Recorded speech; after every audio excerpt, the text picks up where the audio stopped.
primer podcast de La Dosis con el primo. Yes.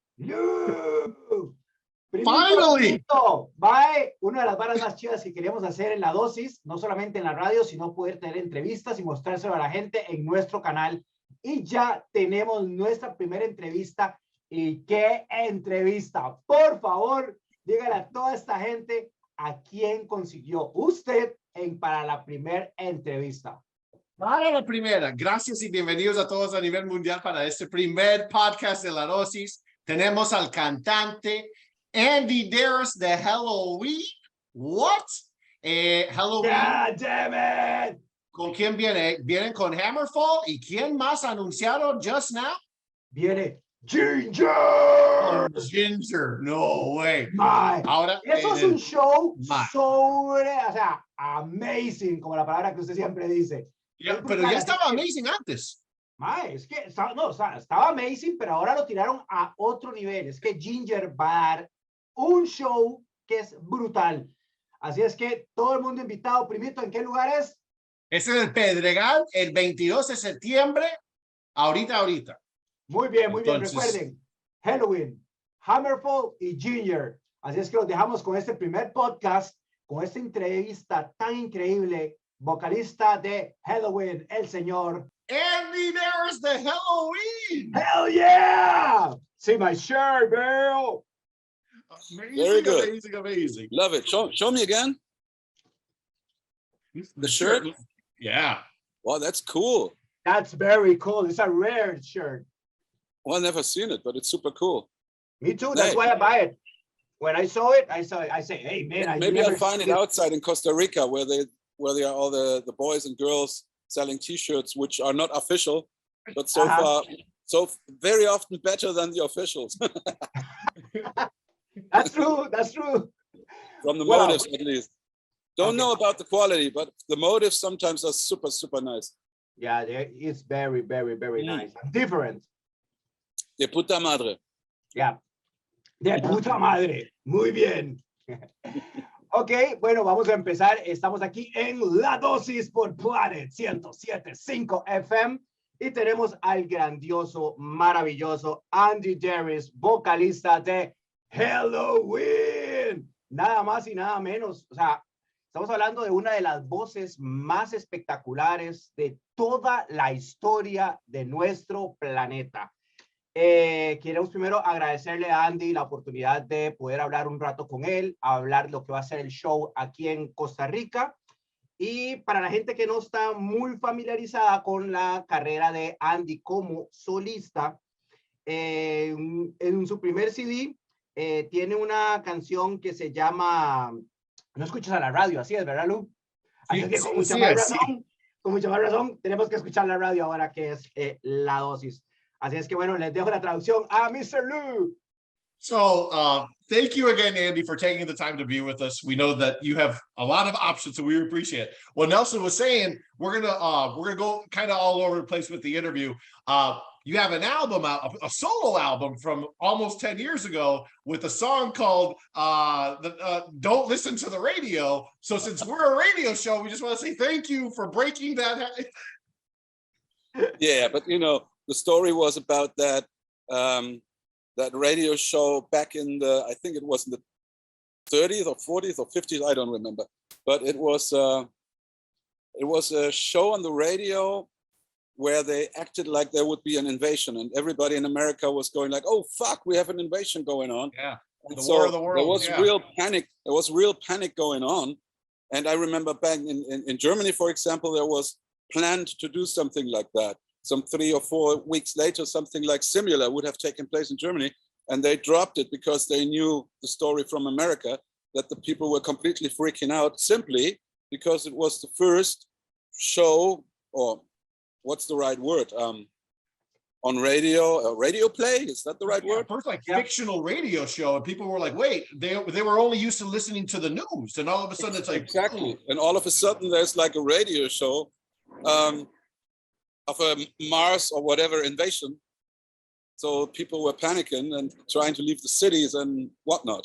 So yeah, that's why I don't listen to the radio. Not our radio. Yes. But we just wanted to, break the ice a little bit with that.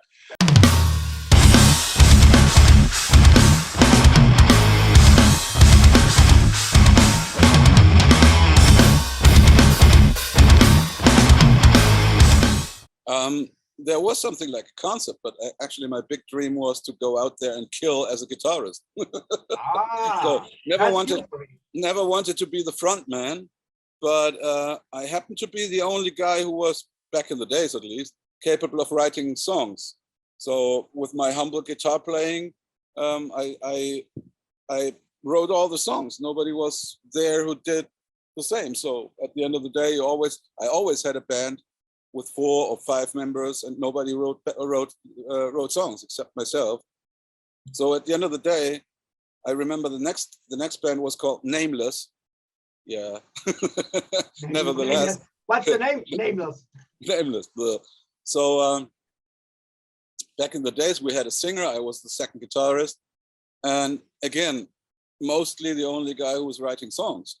So I'm sitting there in the rehearsal room playing my humble guitar and sing along, that they get to know the idea and everything. Back in the days, the first title I ever wrote was called Paralyzed. So they were completely stunned in the rehearsal room, and the singer stood up and said, "You know what? I'm quitting. You should sing." Wow. Honestly, so he left the band, and I was sitting there like, I don't want to sing, I want to play guitar. You know? And that's how it went. So at the end of the day, I realized whenever I sang my, back in the days, already high-pitched stuff, not too high, but most of the singers back in the days, when you're 15, 16, 17 years old, the voice is not still that trained that you hit the high notes, but mine was, for whatever reason. So, and nobody could sing the shit I wrote. So I'm stuck by singing them myself. So, but now I have got a Michael Kiske in the band. Sometimes he helps out. A lot. And that's another question that we have, because it's not familiar that a huge band like Helloween have two singers or 3. But that's another question. We always are joking. We have 2.5 singers. Exactly, 2.5 singers. Ok, hay algo muy importante que acaba de suceder hace pocos días y es algo realmente digno de admirar. En los tiempos que estamos viviendo, las personas consumen muchísima música digital, pero casi nadie compra discos. Helloween acaba de recibir álbum de oro por sus ventas y eso es amazing, es impresionante. Quiero felicitar a Andy y a todo el grupo, porque eso demuestra el amor, la pasión de todos nosotros los fans alrededor del mundo con Helloween. So 3 days ago, you guys got a gold album. In the digital age that we're in right now, where like record label, like buying records doesn't even exist. And so first off, congratulations, because that is amazing. It's a testament to the band, to the power of the band, to the staying power, to your fans. But like, that is unbelievable. So first off, like congrats, because of the digital age. Like no one, like that's crazy. I owned a couple of record labels 20 years ago. Nelson's in bands, so we know the industry pretty good. And like, oh my God, fucking awesome. First off, that's amazing. And totally unexpected. Because I'm completely with you guys, because I follow the digital sales. I follow the playlists and some small CD sales left and right here and there most of the times. And yeah, so far we've been very happy. So we are like that little exception who have a little bit more than just a few record sales. So must be the collector, that the metal fan is a big collector. And the vinyls now. And the vinyls come back big time. That's absolutely right. So I would lie, but I have to look again. But I think it was more vinyls than CDs. For sure, because now it's very, very popular, the vinyls. Yeah, I mean, even myself, I bought my Technics back from the 80s. They actually refactored the Technics, and I went in the store like a little fucking child. I was like, I want to have my God! Yeah, that's true. And hey, I enjoy my old vinyls, and I don't give a shit if they go a bit crackling and here and there, but it's just another world. It's another sound. It's like exactly. It's much more dynamic. But you have to make the A/B comparison to know what we're talking about, right? So, exactly. Las personas ahora no entienden el placer de escuchar un vinil. No tienen idea de las cosas que vivimos nosotros. How could they? If you never make the comparison. Exactly. Yeah.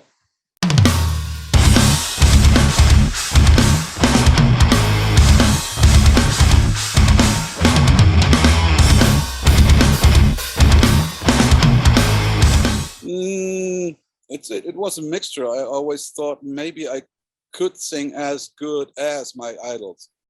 So I have to say I never, and it's still not, I still am not as good as my idols. That's what I think. But maybe because I have my own little style, which is probably it's little Andy. And I just say, I mean, I had a talk with Rob Halford from Judas Priest, and he says, look, I could not do what you do. And said, well, but you are my idol. I sang along you. Actually, you're my biggest idol. I said, yeah, but you found your little own way, and you're going much more into the distortion upstairs, like in the high pitch.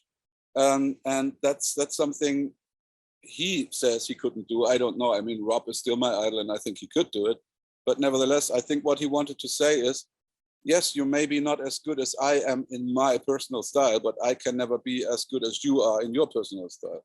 Exactly. So I think message received, and I still could kiss him for that. But, you know, when you sit there with your idols and they go like, hey, you're good, you still appreciate, but you know you'll never be as good as they are, simply because you want to be them, but that's not possible because you're yourself. So at least I learned to live with myself, with my strengths and my weaknesses.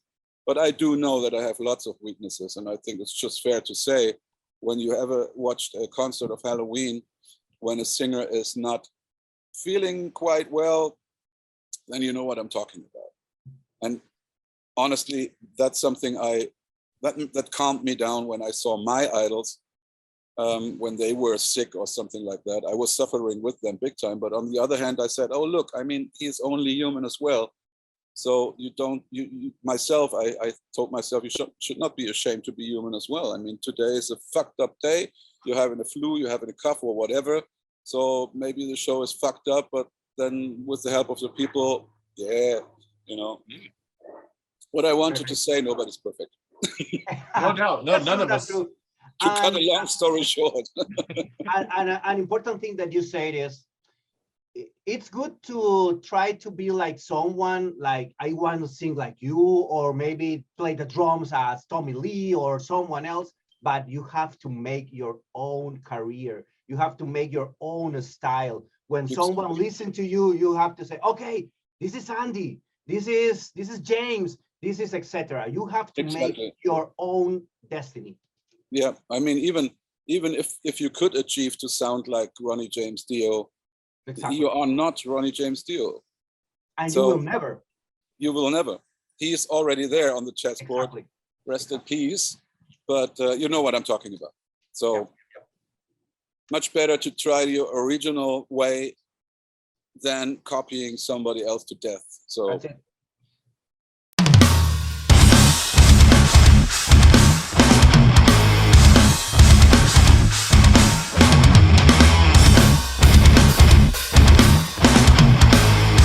Well, that was actually a very easy story, because I was writing the songs for the fourth album after the Games People Played, third album, follow-up album, expectations were high, blah, blah, blah. And I have to admit it were difficult times, because then grunge was coming up, and the boys in Pink Green were very insecure if our style of music would survive, blah, blah, blah. At the end of the day, I said, look, if you think you can do songs better than I, then for the first time, well, get your shit together and write songs. Don't ask me to write different songs. I'm myself. I mean, I can't act. You have to be yourself. That's why you write. No, and honestly, why would I act? Because I mean, we have 3 successful albums already. So, and suddenly your band says, well, actually, we don't want to play this style anymore, simply because they were suddenly into grunge. I can admit that, because personally, I thought there are super great grunge bands as well. Exactly.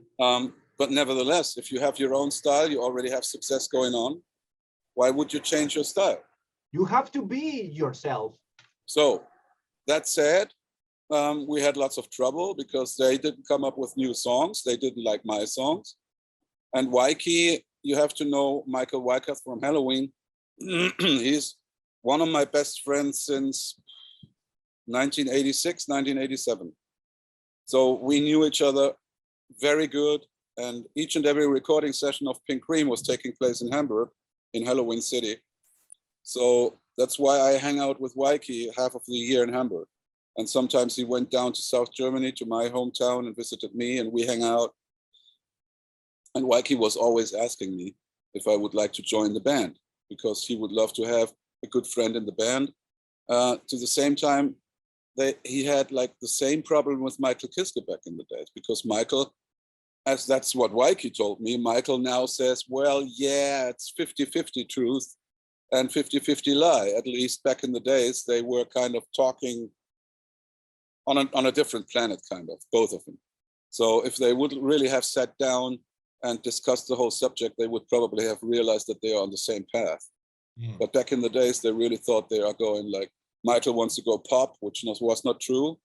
And Waikey is only going into metal direction, which was not true.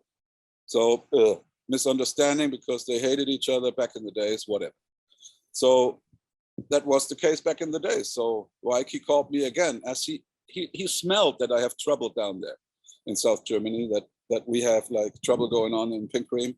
And he asked me again, now would you like to join? Because otherwise I split I leave the band, or I just call it a day. And I said, okay, hold the horses. It's the 29th of December, tomorrow. I'll take the train and we celebrate New Year's Eve down there in Hamburg. Let's sit down and discuss. That's what I did. And Marcus was there, the bass player. And we sat down and I said, look, I mean, first listen to the songs and tell me what you think about it. So I made them listen to my new songs, actually written for the 4th album of Pink Cream. And man, you should have seen the light in their eyes. I mean, they're like, wow, whoa, whoa. So I just asked myself, this is the place. When my band doesn't want my songs and these guys want my songs, so which is my band actually? So it was an easy answer. And here we go. That's the story. Muy bien, muy bien. Eso es un ejemplo, voy a hacerlo en español para toda la gente que nos está escuchando. Eso es un ejemplo muy importante donde uno siempre tiene que estar en donde es siempre valorado, porque es la verdad. Usted tiene que estar siempre en donde esté valorado.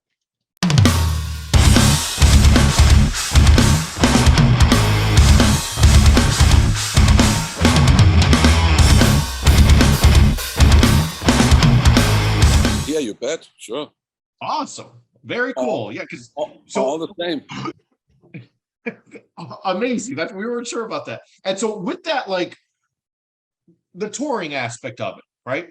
Have you gotten tired of touring yet? Are you still like how's that going with the touring stuff? Do you get excited when you're touring? You're like, oh boy, I have to tour again. Yeah, after 60, 70 shows, you come to that point. It's a job. It's a job. Yeah. But I mean, you enjoy, let's say, 50, 60 shows, super great, super enjoyable. And then there comes this, I would describe it as a mental hole, so to say, because when it's getting something with a routine and you realize, okay, you're so fucked up that even jet-lagged or not, even when you're in an airplane or in a 5-star hotel or in a super big concert hall with great shows and everything, you just take it for granted. It's like everyday's life. And that's when I hate touring. Exactly then I hate touring, because I know I have to get back home. I have to ground and earth myself. I have to call myself back to normality, because I think then it's for me, I think it's a danger for everybody, not only for myself. I think I'm speaking for all musicians out there. When you're getting used to something that was your biggest dream, and you catch yourself in the morning in a 5-star hotel, because in the morning buffet there is this or that is missing, blah blah blah. You know what I'm talking about? And that was your dream. Yeah. It's like you need that reality check. Yes, I start to hate myself then. I thought, what did you just say? Right. I mean, look where you are in a 5-star hotel. Tonight you're playing again in front of 12,000 people. That love What you. the fuck is going on with you? So this is when I tell my management, then it's time to go back home and have at least 4 weeks, or let's even 2 months, if possible, a break, ground yourself together with your family. First thing, go home and wash dishes. Exactly. Real life. Yeah. And this is super important. So if you ask me if I like touring, yes, I love touring. Until that point arrives again, then I have to say, now I hate myself, so I hate touring. So I want to get back home, get normal again. You know, clean the house, wash dishes, get yelled at by my lady. That's true. That's true. Normality. You know, that's a real life. That's real life. Yes, I mean both of touring is real life as well, if you are grounded. But if you take it for granted and you think that's your life now, then you're a stupid asshole in my eyes. And I know lots of people have mental problems with that and come back from a month of touring, and actually can't handle normal life anymore without drugs. Exactly. So they really need drugs to push them and keep them up there in the adrenaline level or whatever it is. And when you come to that point, your life is getting direction down. Okay. And some of them are happy and reach the bottom and fight themselves up. But I know some of my colleagues out there, they reached the bottom and never got up again. So that's what I mean. Then I hate touring.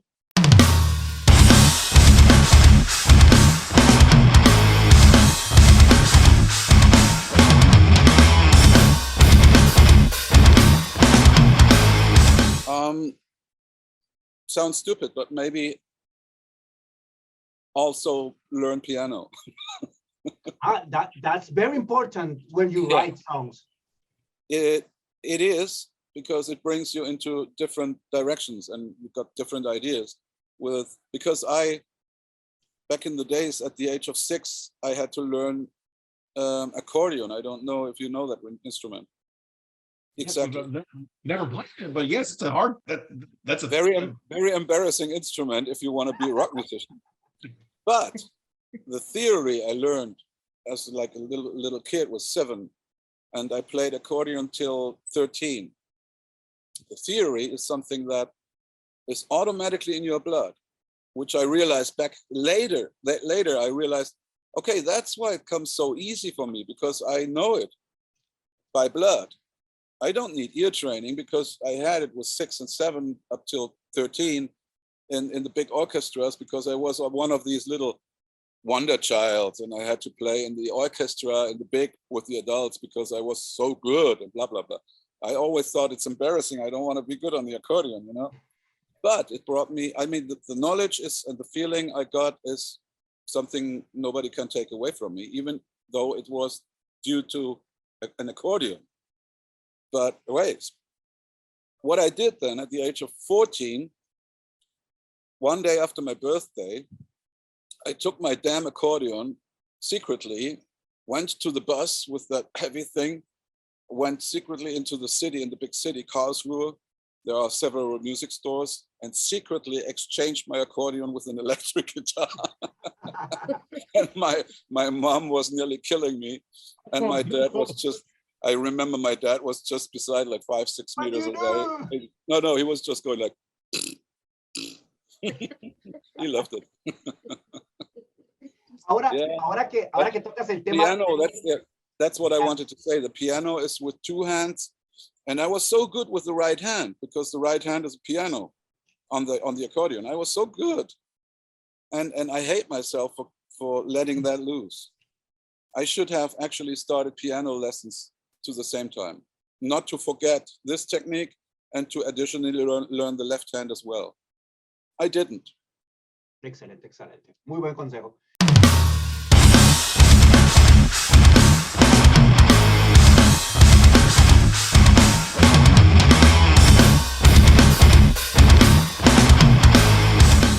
Well, I think vocalists, that's a difficult breed, actually.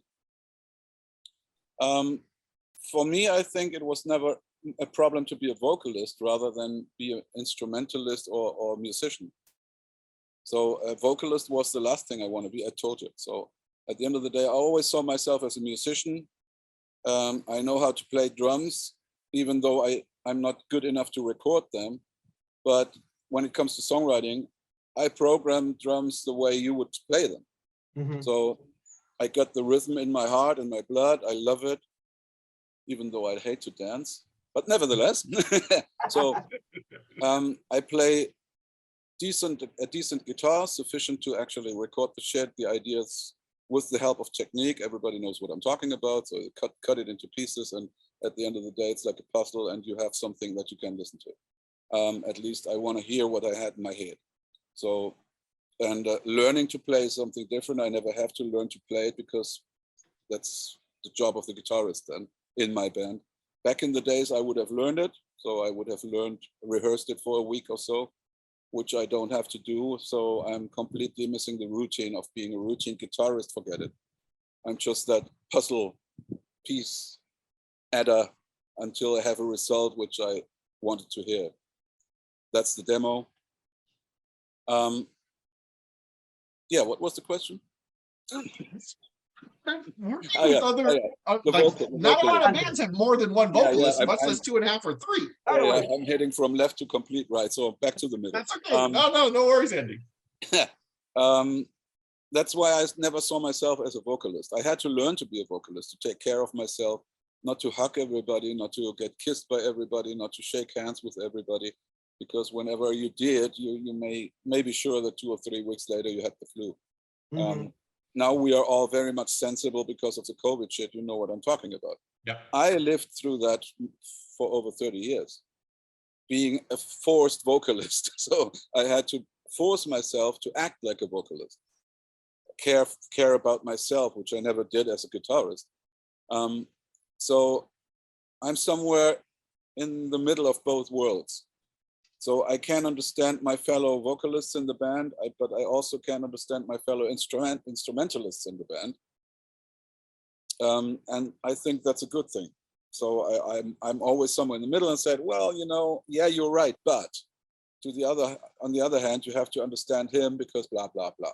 So that makes it very easy, I think, in Helloween, because we don't have 3 vocalists who go for, I'm the vocalist. Oh! Exactly. But I'm a vocalist, yes, but I'm also an instrumentalist or guitarist or whatever you want to call it. So I understand both worlds, and I think that's a good thing. That helps in the band.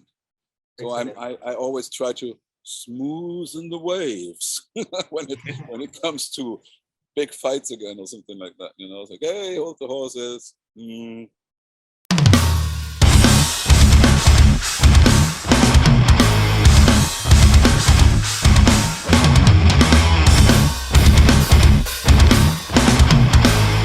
Honestly, we don't do that much because we are quite aware that when it comes to songs, it's a very personal thing.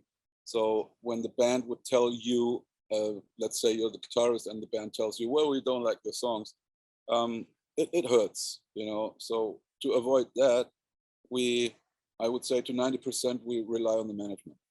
So we write our songs, not only the management, it's the producer, or the engineer. By the way, it was Dennis. And our engineer is Dennis Ward, my old bass player from Pink Cream. And people we trust to pick the best songs for an album. Not only musically, but also lyrically. Don't be completely dark, or don't be completely funny or super positive, because if you do that, it might be a cheesy album. So actually, we trust them to pick out the songs which would fit on a 50 minutes player. Yes, there were, I think, 130 something minutes of music we had to choose from. And I think the band should never do that. You should always have friends or people you trust. And let them a teamwork. Let them pick the jewels. And okay, if the band would not agree at all, then we would definitely intervene and say, you know what, we want to have this or that song, no matter what you say. So this already happened back in the days. For this album, it was not a problem because they already picked too much. So we actually wanted to do a maximum 15 minutes album, and look, it became longer again. So it's always the same story because I think Skyfall alone is 13 or 14 minutes. So that's why you suddenly end up with more music as than planned. But yeah, everything good. But to answer the question, it's actually something that the band gives away, the responsibility of picking out the jewels. That way we can keep the band chemistry cool. Me gusta, me gusta. Es una manera muy sana, como dice él, de que nadie esté herido, de que nadie se sienta mal. Simplemente es un teamwork y la gente escoge, porque la verdad, Exactly. yo cuando nobody can tell you, oh, you just want to have your songs on the album. Exactly, blah, blah. Exactly. That's amazing. Yeah, we are too old for that shit because I mean, it already started with Paranoid. I was the only guy writing songs. Not a problem at all. But then when you come to bands where you finally, thank God, have a second or third songwriter, these problems could occur. So rather leave it with your friends, ask them, fans, management, everybody who is actually a fan of the band, ask them. I think your band will last much longer. Exactly. That's amazing.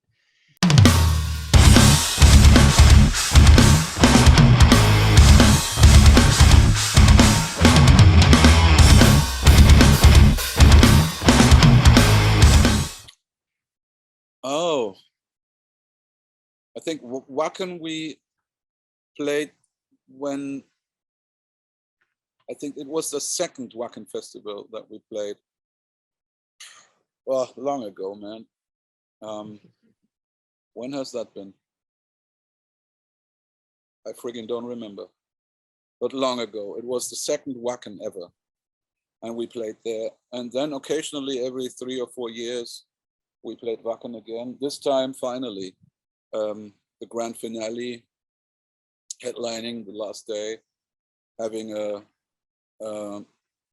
playtime of nearly 2 hours, which was also a big honor.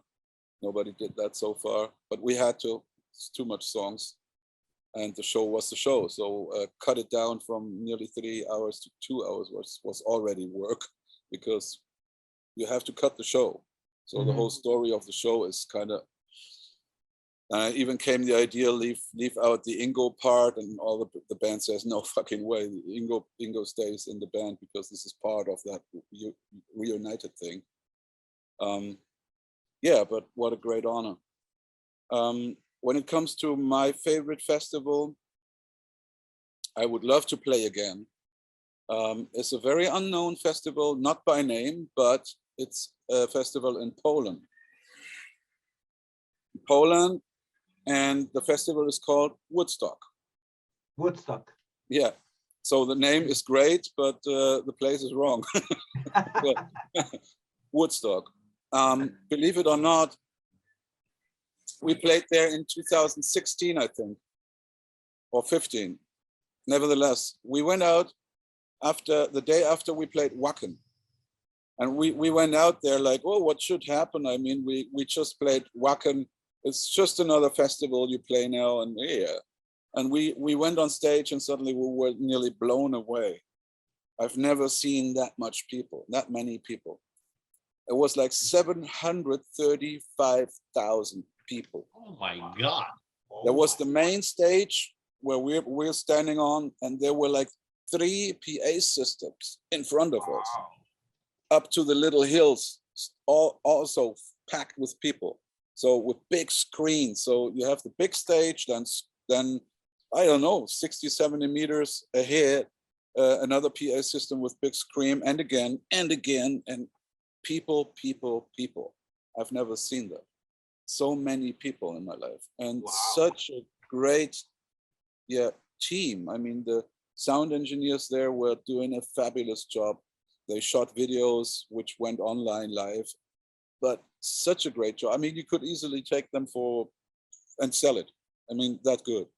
Sound perfect, picture quality perfect, 4K, and unbelievable. Poland, Woodstock. Wow. And the biggest thing is it's for free. Wow. It's paid by the government. It's paid by the God. Yeah. So this was unbelievable. I mean, not even Rock in Rio is as big as Woodstock in Poland. Wow. And again, for free. Unbelievable. I'm not sure when it will take place again. Certainly during the COVID time, it did not take place, but I'm quite confident that they go and do it again. Okay. Unbelievable. Vamos a hablar un poquito de tu solo career.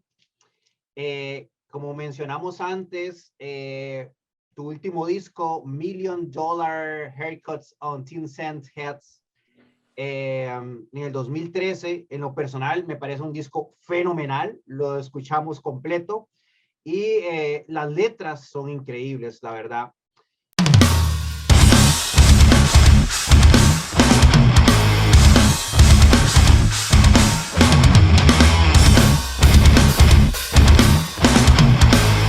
No, from that album on, I actually received quite a few offers from artists, bands, record companies to write songs.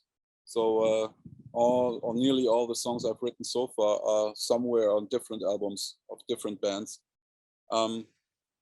Always as a ghostwriter, so contractually I may certainly not tell you where and when, but some honors are in between, which makes me very proud. But that's so much more fun because you actually don't have to take your own ass up front again. So let them do their job, but you just write the songs and you receive the honor instead of being popular and being famous, you receive your money and that's it. So that's without responsibility, which is next to the band a very welcome thing. Because the band itself is something that is hot blood and stomach and belief and friendship, and certainly also always very important that you can live off it. So we never make a big mystery out of the business. So if the business is bad, we feel bad because then you have to take a second job or something like that. Being a waiter or being somewhere in an office, and probably you don't have time to write songs anymore, blah, blah, blah. So we never made a big fuss about it. If you don't earn money, you can't do music, period. Mm-hmm. So you're a hobby musician, and we all know how that ends up. If you're a hobby musician, you only have if you're happy, 2 or 3 hours per day where you really find the energy after a job or two to sit down and write songs or make music. With a band is nearly impossible because everybody's got a job or two. So like we did back in the days, rehearse every day, even Sundays, is impossible then. So how could you ever form a band which is out there for success and being as good as you need to be to have success if you don't have the time to rehearse, if you don't have the time for creativity? That's why I always told the people, look, if we wouldn't earn that much money, we couldn't do a 24 hours Helloween job, mm-hmm. which is a dream come true. And we are super happy and grateful about it. But exactly, if you don't have that much success that you can live off your music, nowadays, it's nearly impossible to form a band and go out there and kill when you didn't rehearse for a year or two nearly every day. Mm-hmm. I mean, that's the bitter reality. And how would you ever find 4 or 5 people who can do that? That you really have a band who can do that every day, rehearsing every day for 3 or 4 hours for a year, so that you're really up there when you mm-hmm. go out. You want to kill? Well, then you bloody have to learn how to kill, you know? Exactly. Yep.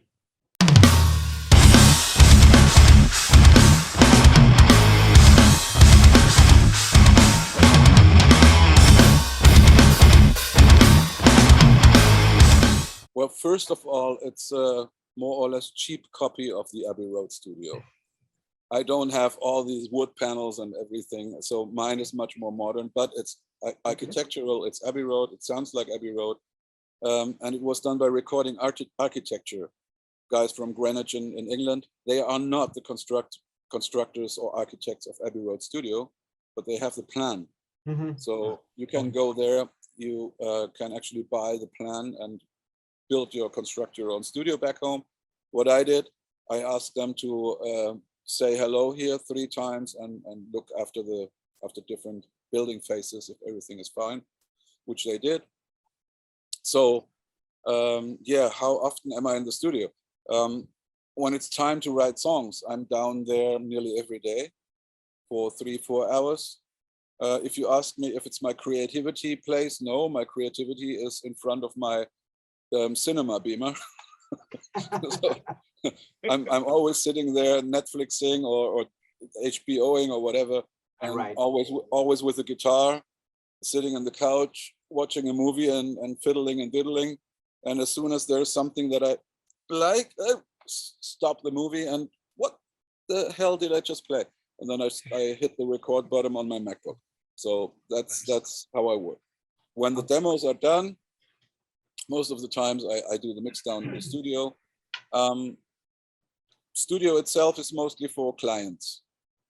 So when Helloween comes again, or when Hammerfall would, or again, or when I have singer-songwriters, or my son sometimes have like jazz bands, recording jazz bands down there. So honestly, I only need it when I really need the studio. So everything else is done on that little thing that I'm just talking with you, a MacBook. Late 2013 still, but I'm happy. It works. I'm super happy. Hablando del estudio, todos tenemos a alguien que admiramos mucho desde niños, como dijiste tú, y uno de ellos para ti es, bueno, y para mí también, es Rob Halford.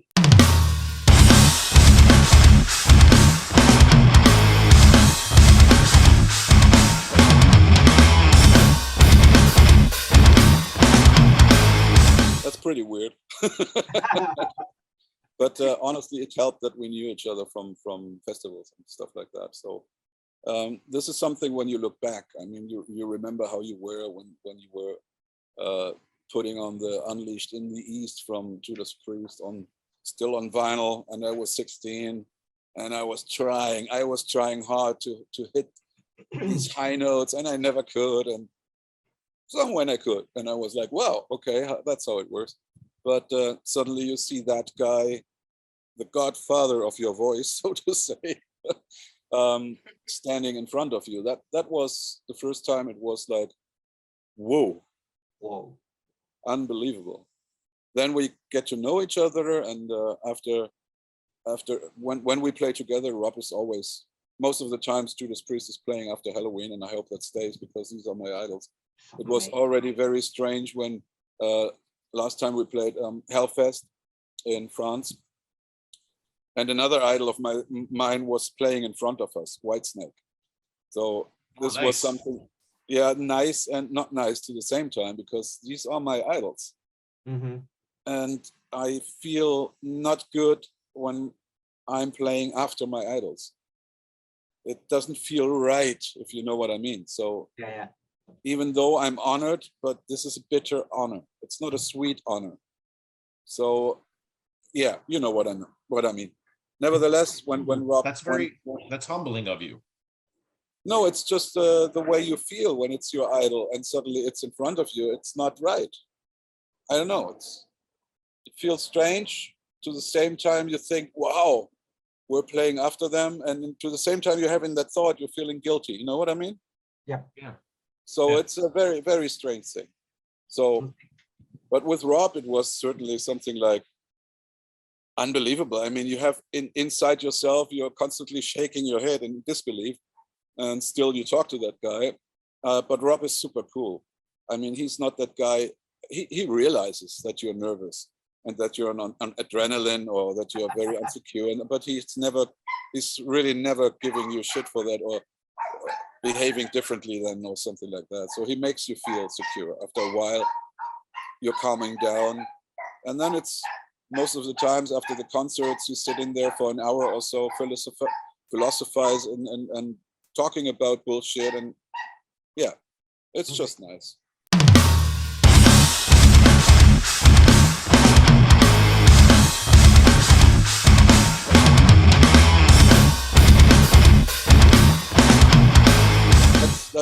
That's a completely different construction site. So we're metalheads, and I think inside metalheads are maybe connected to rockers.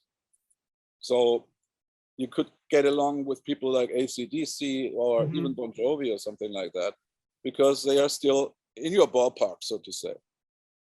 But Bowie is like that's the Champions League of the Champions League. So I think they are very untouchable, or they used to be. I mean, rest in peace again, and also, and blah, blah, blah. They all leave, they all check out. I mean, this is scary. Yeah. Okay. No, David Bowie, unfortunately, no.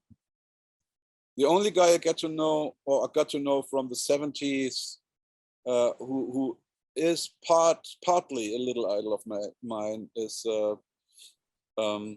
the singer from Led Zeppelin. Wow. So I got to know him in Hamburg because we were just on the upstream with Pink Cream, and through a common colleague who worked with the press, there was this meeting, and it was just 1 hour small talk and 10 minutes photo session, and that was nice. That was nice.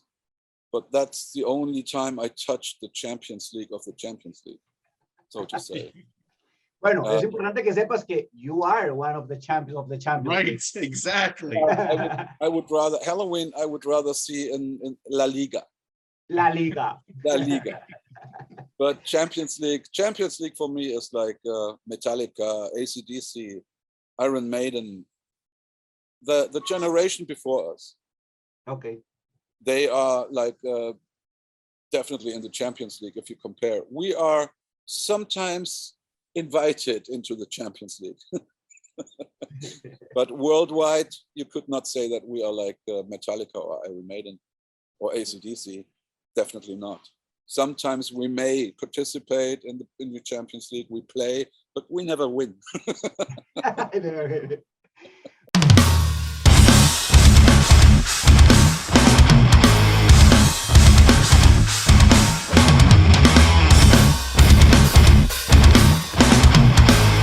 Okay. Well, we all, or most of us, decided to go for sushi. Very healthy. Yeah, because tour life is sometimes very rapidly, very quick. So you don't have time to actually look for food or choose something, look in the city where the best restaurant who is having healthy food or whatever, to actually keep up your vitamins and shit like that. And super important in a tour, on tour, because otherwise you just end up eating white bread and some whatever lies around.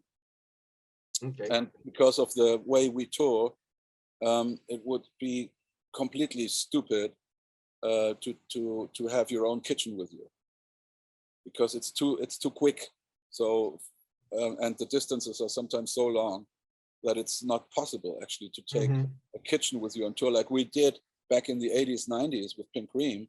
When we toured Europe, we always had our own kitchen with us. So there were 3 guys, caterers, and they had their own truck. There was everything in it, their kitchen and everything. Fantastic. I mean, super fantastic. But this is not possible anymore because we most of the times don't travel by bus, but by airplane. The distances are much longer. So you have to actually take care that you're having good food after show, so to say. Because most of the times after show you shower and you're off to the airport. Because we always decide to sleep long on the day of the concert in the city of the concert. So most of the times we leave after a concert to the airport, last plane to wherever. So a kitchen is not possible. And the sushi is definitely the shit they can't fuck up completely. If you know what I mean. So if you go for pizza, you know what I mean. Wow, I mean, there are places they got the most horrible pizza you can imagine, even though they call it the best pizza in the city. You go like, can't eat that shit. You know, it's like, well, no, it's not a pizza. It's every Italian would probably drop dead. Period. Exactly. You know? But sushi, at least from the point of vitamins and everything, you cannot completely fuck up. As soon as there's a soy sauce and some wasabi, I'm happy. So just put your fish in and rice, and you're good, and you're having a decent meal with some vitamins, and everything is fine. Otherwise, I mean, from back in the days, I remember when there's nothing but junk, you eat junk because you're hungry. Yeah. So you eat white bread and you put some whatever on it, and butter and sweets, and well, that's it. We have to take care to actually not completely lose it. So that's why we decided sushi is the best compromise, and I'm happy with it. Muy bien, excelente. Yeah. And what was the other question? Yeah, the place. Like, just if there was one place in the world when you're on tour where you're like, oh, like that one food in the world that's always that, you know, you might not be able to get back in, you know, at home. That would be Thailand. Oh yeah. Thailand, because I love Thai food, and Thailand was great, always. So it's Bangkok most of the times, but that's always very thrilling to be there. All crazy there. The food is fantastic. So yeah, Thailand is always the country I would pick. What would be your perfect last concert of a tour? Thailand. Thailand. Yeah. And after the concert, you don't leave the country, you just go to the seaside. Exactly. That's really fantastic there.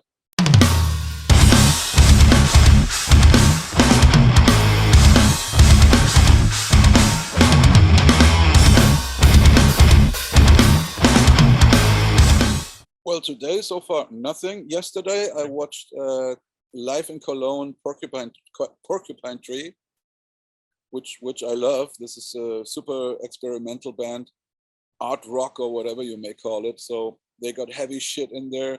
They got Pink Floyd stuff in there. It's like a super mixture. As a musician, for me, it's like, wow, listen and learn. So how you could do it, how they did it, and it's very interesting. Fanboy, like 4 days ago, when it was today? Yeah, 4 days ago. Today's Wednesday, right? Yeah.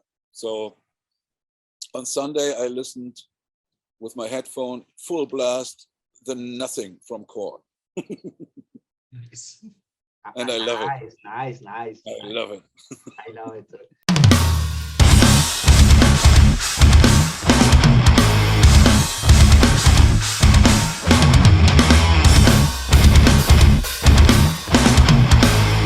Well, nothing new actually. The last band that I thought is pretty cool in the power rock is Beast in Black.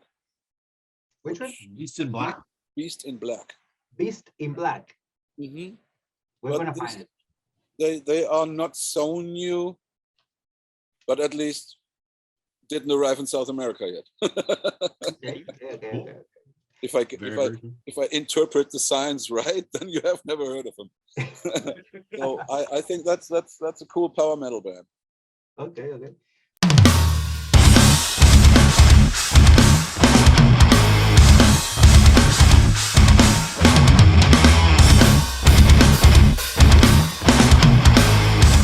Unfortunately, always only in San Jose.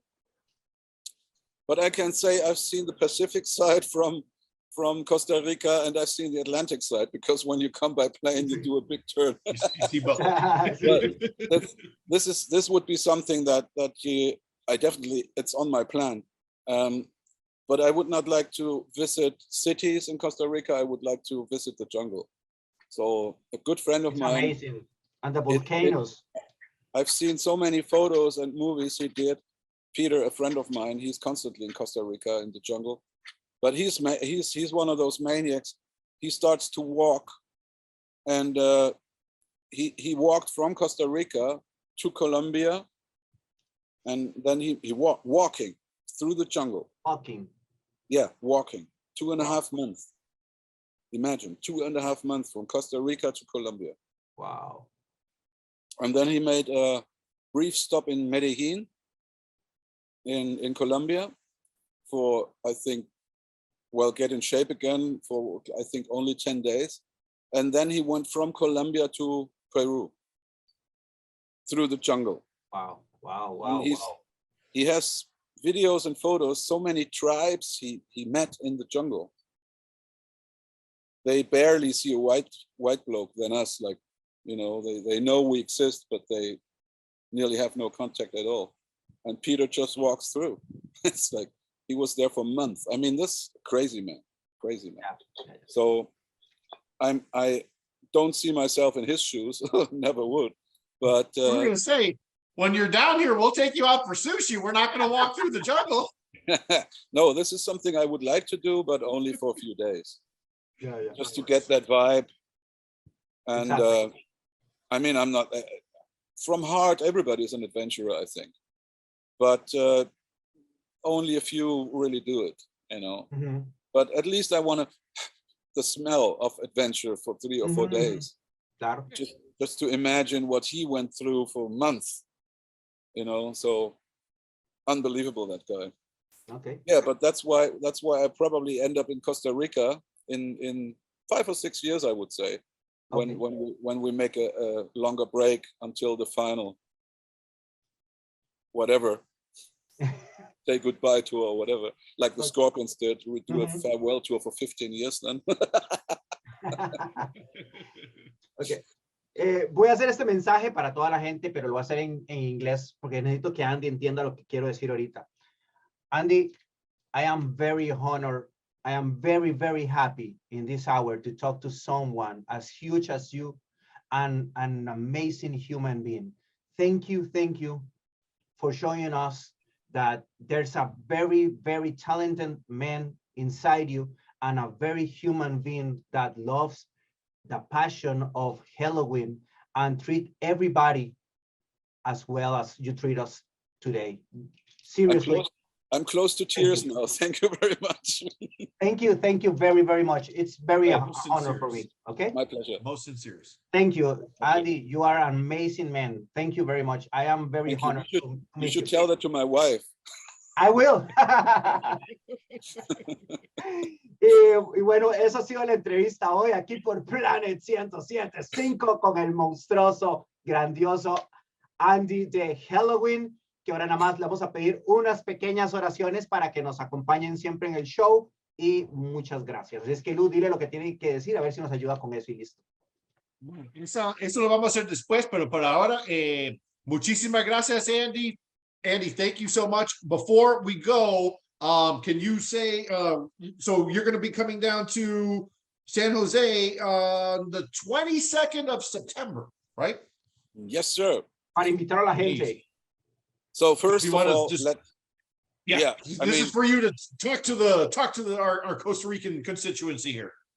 First of all, thank you very much for the last time, because I remember it was one of the greatest parties we had. Second of all, now the most important, thanks for waiting, thanks for the patience, and it were all like 2 hard years for everybody on this fucking planet. But I hope to be back in San Jose again and see you all in good health and with the same vibe than last time. Then you make my dream come true. Thank you very much. Muchísimas gracias. Eso, yeah. Amazing. Así estoy. Es que ustedes vieron la calidad de entrevista, la calidad de ser humano, la maravilla persona que es Andy. Cuando uno le dicen que vas a entrevistar a una persona que uno admira tanto, un cantante a nivel mundial, como lo es Andy de Helloween, uno no espera tanta persona amable adentro por ciertas cosas que a veces suceden alrededor, pero Andy le demuestra a todo el mundo que usted no importa lo que consiga, no importa que usted llene estadios todos los días, usted tiene los pies sobre la tierra. ¿Sabe qué, Andy? Usted se ganó no solamente, yo ya era fan, pero ahora se ganó no solo un fan, un verdadero amigo. ¿Qué ser humano más maravilloso? ¿Sí o no, Lu? Voy a decirlo en inglés y en español para que Andy lo escuche también cuando ve el podcast. Primero que todo, hay una frase en inglés que se dice down to earth, ¿ya? Como es ya una persona real, humilde, en la tierra. Es que jamás, primo, me hubiera imaginado que pasaríamos más de una hora con Andi Deris. Y eso que we both felt like, oh no, we're here for more than an hour. Si quieren preguntar algo más. Dando Demasiado preguntas lindo, a la final. demasiado ser humano. Sí, eso fue una bendición. Andi Deris is amazing, absolutely amazing human being, unbelievable. Muchísimas gracias, Andy, por este tiempo. We cannot wait to see the show. Oh my God, to meet you in person and to hang out. Wow. Va a ser increíble, va a ser increíble poder ver el show, poder transmitir a las personas lo que vivimos en el show desde el punto de vista como fans y también obviamente como amigos, ¿verdad? No, como amigos. Poder decirle todo como es detrás de cámaras, lo que sucede backstage y un montón de cosas que Andy tan amablemente nos ha invitado. It was amazing. Yo uso esa palabra de veces poquito, pero this was like, wow, next level, unbelievable, amazing. Primo, y ahora qué hacemos para el segundo, right? El segundo podcast, empezando con eso. Güey. Superar este primero va a ser muy difícil, pero usted siempre me sorprende, mae. Así es que, si ya saben los grupos que vienen a Costa Rica, sin mencionar ningún nombre, imagínense quién puede ser el segundo invitado para la Dosis Podcast. We'll see, we shall see, pero así vamos adelante. Yo no lo puedo creer, ese segundo invitado, pero you make the things happen, so qué super team somos, la verdad. Ahí vamos. Espero que hayan disfrutado montones de este podcast. Por favor, lo que yo siempre he dicho, nada puede suceder solos. Necesitamos de su apoyo, necesitamos que lo compartan, necesito que le pases el link a todo el mundo para que no solamente vean la maravillosa persona que es Andy, sino que también se suscriban a nuestro canal y estén pendientes de todas las entrevistas chivísimas que vamos a traer el Primo Lu, yo y todo el team de La Dosis. Awesome, guys. Y no se lo olviden también, el 22 de septiembre, Hammerfall, Ginger y Helloween, para ver a ese mae, realmente one of the most amazing people que yo he conocido, mae, para verlo así, en el stage. Así es. Pura vida, gente. Nos vemos en el segundo podcast. Yo soy Nelson Aggressor, el Primo Lu. Stay metal.